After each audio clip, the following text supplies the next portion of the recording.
Muita gente fala sobre indústria 4.0, mas poucas pessoas definitivamente explicam o que ela é, quais são os seus princípios, pilares e como você deve se preparar para essa revolução que já está acontecendo. E nesse vídeo nós vamos abordar exatamente esse tópico logo após a vinheta. Solta aí, eu vejo vocês já.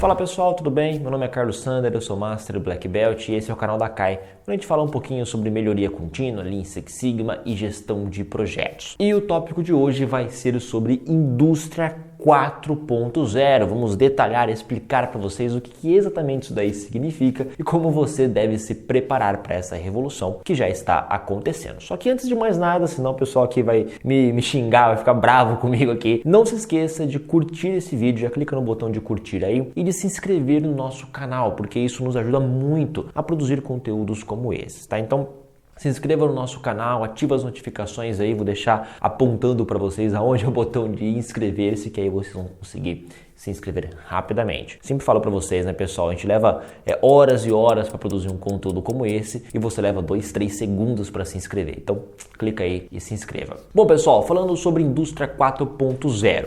Por que 4.0? Esse termo foi cravado na Alemanha em 2011, foi onde ele foi utilizado na Feira de Hannover. Primeira vez que esse termo foi utilizado, indústria 4.0. E em outubro de 2012, os pesquisadores que apresentaram esse termo apresentaram também para o governo alemão um pacto, uma forma de modernizar a indústria alemã a fim de aplicar esses conceitos então apresentados. Ou seja, houve uma apresentação desse termo e houve depois um plano para que a indústria alemã pudesse atingir tudo aquilo que estava sendo prometido. Só que essa história começa lá atrás, né? Quando eu pego, por exemplo, indústria 1.0, vou colocar na tela aí para vocês, a indústria 1.0 aconteceu em 1784, com a mecanização tear e força a vapor. Vou colocar um vídeo aí para vocês verem como era antigamente, né? Toda a indústria funcionando, máquinas de tear, indústria a vapor, tudo muito rudimentar. Isso lá em 1700, lá vai cacetada, tá? Anos depois, a gente vai para 1870, quase 100 anos depois, a gente teve uma revolução para a indústria 2.0. Qual que é a grande característica dessa indústria 2.0? Produção em escala, né? Linha de montagem, eletricidade e combustão. Então, com a produção em escala, você ganha muito mais velocidade, você consegue baratear, só que você perde um pouquinho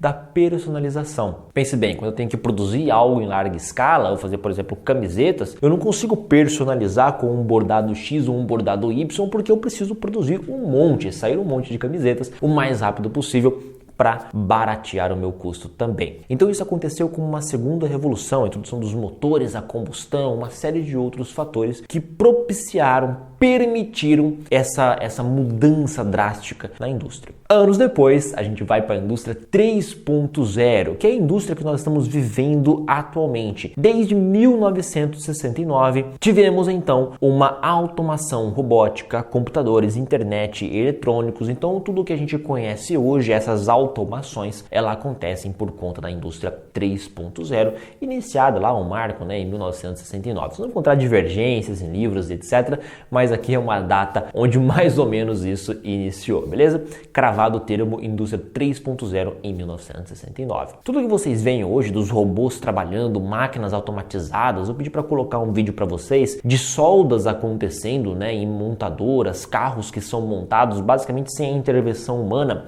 Isso só é possível graças à indústria 3.0. Mas Carlos, o que muda então, basicamente, né? A gente está falando de automação, robótica, como a indústria 4.0 vai funcionar? A indústria 4.0 introduz conceitos novos. Surgida em 2011, ela trouxe sistemas cibernéticos, internet das coisas, redes e inteligência artificial. Ou seja, é uma melhoria, é uma evolução de tudo isso que nós estamos vivendo. Eu não sei se o termo certo é revolução, se é uma evolução, mas de fato nós estamos vivendo essa transformação e a internet das coisas vai estar presentes. Você vai ter sistemas muito mais inteligentes, máquinas capazes de tomar decisão baseada em estratégias, né, e sensores que existem dentro de uma fábrica, serviços sendo prestados de maneira muito mais ágeis por conta de inteligência artificial. Então você tem grandes possibilidades, grandes desenvolvimentos estão sendo realizados e vão acontecer. Mas a gente precisa separar um pouquinho e falar o seguinte: quais são os princípios da indústria 4.0? Eu citei alguns aqui, mas eu vou ler para vocês e a gente vai trabalhar isso em conjunto. Os princípios da indústria 4.0. Capacidade de operação em tempo real, então a gente consegue fazer a aquisição de dados, transformar esses dados e operar quase que instantaneamente. Hoje, basicamente, na grande maioria, na esmagadora maioria, eu preciso pegar algumas planilhas, pegar dados, coletar dados, transformar esses dados em insights. A partir desses insights, eu trabalho num plano e a partir desse plano eu executo. Na indústria 4.0,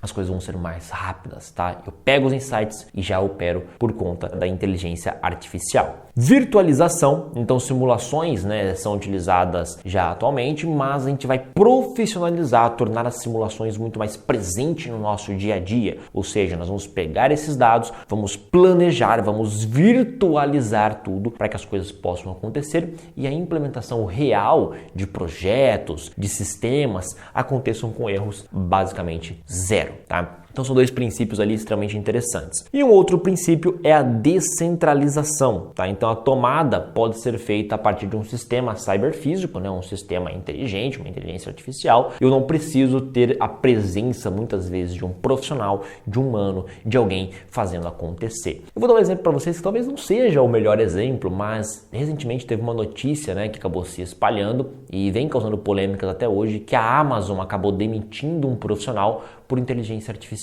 Indicadores muito bem controláveis, muito bem controlados na realidade, indicadores muito bem definidos, processo de trabalho muito adequado e a partir daí você não precisa de uma pessoa julgando o trabalho da outra, né? Máquinas são capazes de tomar a decisão. Eu sei que isso é controverso, né? Também tenho as minhas dúvidas a respeito disso, tem várias coisas para serem ponderadas, mas isso já está acontecendo. Tá? Vou até colocar a notícia aí para vocês, né, de que inteligência artificial, né, o profissional foi demitido por um sistema da Amazon aí, não por uma pessoa em si. E alguns pilares que nós podemos citar também. 3, né? Vou colocar na tela aí. Internet das coisas, Big Data, então Big Data Analytics e segurança também. Vocês vão ver uma evolução muito grande da internet das coisas, ou seja, tudo interconectado, o seu sistema em casa conectado com o da indústria, conectado com o supermercado, tudo funcionando em perfeita sincronia. Quando isso vai acontecer, nós de fato não sabemos, mas as coisas estão acontecendo muito rapidamente. Então, em breve teremos grandes e grandes novidades. Big Data, então Big Data, né, que nós chamamos de Analytics, uma quantidade grande de dados, absurdamente grande de dados que podem ser tratados e só podem ser feitos, né, essas análises por conta de uma inteligência artificial, por grandes softwares, né, que vão modular essas informações e trazer os insights para a gente também, tá? Então, eu preciso saber aonde que entra o papel de um ser humano aí, né, já que a gente está falando de só robotização e etc. Eu preciso ter um profissional que faça as questões corretas. Então, um profissional ele precisa saber o que vai questionar, qual insight ele precisa, e tudo bem que os softwares vão trazer insights relevantes, mas saber questionar, ter a inteligência para isso, saber como tomar uma decisão se necessário, vai ser essencial. Lidar com dados vai ser essencial. E um outro ponto que eu ia citar aqui para vocês também sobre a segurança, né, que eu comentei, a segurança vem sendo extremamente reforçada, porque uma vez que você conecta tudo, você precisa ter formas de garantir a integridade dessas informações também. Pô, não estamos falando de indústria? É um ponto. Mas e quando a gente fala de banco, por exemplo, seus dados pessoais, tudo isso é extremamente importante e precisamos garantir uma segurança elevada, tá? Então, são pilares que vão evoluir, pilares que estão sustentando a indústria 4.0. Talvez até por algum desses motivos aí a coisa não evolui tão rapidamente. E você, para se preparar, como nós já comentamos, seja um profissional capaz de analisar dados, capaz de ter um raciocínio crítico, capaz de tomar decisões com base nas informações que você vai coletar. Eu vou deixar 2 vídeos aqui embaixo sugestivos também sobre temas relevantes de como tomar decisões, como utilizar ferramentas para analisar estatísticas e a partir daí você já pode começar a amplificar os seus estudos acerca desse tópico. Muito obrigado por terem nos acompanhado até aqui. Eu vejo vocês no próximo encontro. Até lá!